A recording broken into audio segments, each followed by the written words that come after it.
Poursuit des travaux de réhabilitation sur les avenues Révolution et du Fleuve dans la commune de Ngalima. Le constat fait état d'un avancement à grands pas. Les génies de l'Office de voirie et drainage ville de Kinshasa travaillent sans relâche pour rendre praticables ces tronçons importants malgré les pluies qui ont repris dans la capitale.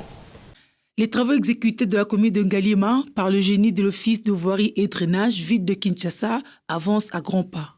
Sur l'avenue Révolution, route qui mène vers Don Bosco, les ouvriers travaillent d'arrache-pied en vue de rendre cette infrastructure praticable.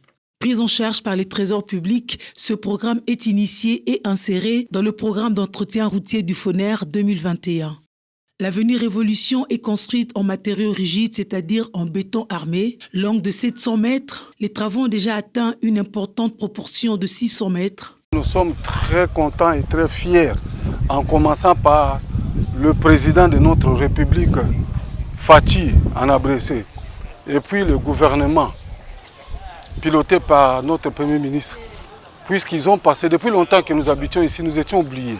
Ils sont arrivés, nous avions fait le cantonnage manuel, mais quand le ministre de l'Infrastructure est arrivé, il nous a dit, vous laissez, ça c'est la charge du gouvernement.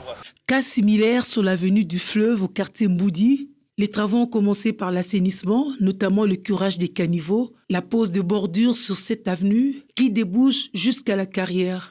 Il est également prévu la pose de la couche de fondation à 0,80 mètres, chose déjà faite. Il s'en suivra la couche de base avant de placer celle de roulement attendue à fin octobre. Alors, vous nous avez trouvé sur l'avenue Révolution qui est en forte pente. Il s'agissait de construire la chaussée sur au moins 700 mètres. Là, nous sommes en train de poser les bordures, la couche de fondation étant déjà mise en œuvre en concassé 0,80 et viendra la suite de la couche de roulement, puis viendra la suite de la couche de base en 0,31,5 et on va finaliser avec la couche de roulement en enrobé dense. Les travaux avancent certes à grands pas sur les avenues de la Révolution et du Fleuve, mais les pluies sont déjà au rendez-vous, c'est la saison. Et les eaux pourront empêcher le déroulement harmonieux des travaux. La population, elle, continue à attendre impatiemment.